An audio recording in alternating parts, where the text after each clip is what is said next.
पुण्यातल्या रस्त्यावर भटक्या कुत्र्यांची दहशत दिवसेंदिवस वाढत चालली आहे.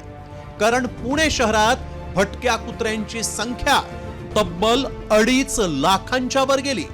तर दिवसाला कुत्र्यानं चावा घेऊन जखमी होणाऱ्यांच्या संख्यांमध्ये देखील तशीच वाढ झाली आहे. तर एका दिवसात कुत्र्याच्या चाव्यानं जखमी होणाऱ्यांची संख्या ही 80 ते 90 इतकी आहे. यावर नियंत्रण आणण्यासाठी नसबंदीची मोहीम आता राबवली जाते. मात्र आता कुत्र्यांची वाढती संख्या रोखणं शक्य नसल्यानं पुणे महापालिकेनं कुत्र्यांमध्ये मायक्रोचिप बसवण्याचा निर्णय घेतला. नेमकी याची अंमलबजावणी कशी होणार आहे पाहूया. या मायक्रोचिप कुत्र्याच्या खांद्याच्या भागामध्ये इंजेक्शन्सद्वारे टोचल्या जाणार आहेत. या चिपमध्ये RFID तंत्रज्ञानाचा वापर करण्यात आला असून त्या चिपचा 15 अंकी क्रमांक ही त्या कुत्र्याची ओळख असेल.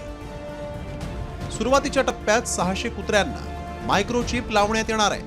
हा चिप जे आहे ते फार एक सिंपल हे आहे की just to track the movement आणि ज्यांच्यावर उपचार झाला ऑलरेडी ज्यांचा ट्रीटमेंट झाला त्याचे वेगळे करणे, कोण रेबीज मुक्त आहे, कोणावर रेबीजचा धोका आहे, हे सगळे एक पोर्टलमार्फत आपण आता 600 डॉगवर सुरू केलेलं आहे. पुन्हा 60,000चं टार्गेट आहे 1-2 महिन्यात आणि असं हळूहळू करत 2.5 लाखपर्यंत आम्ही पोहोचणार आहे.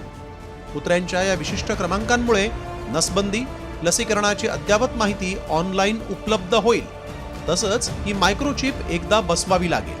ही चिप बसवण्याचा खर्च प्रत्येकी 1000 रुपयांपर्यंत येणार आहे. मात्र या मायक्रोचिपचा खरंच फायदा होणार का?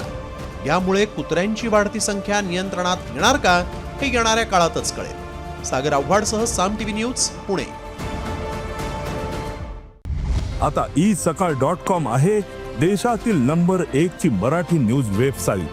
प्रत्येक अपडेटसाठी isakal.com ला नक्की भेट द्या.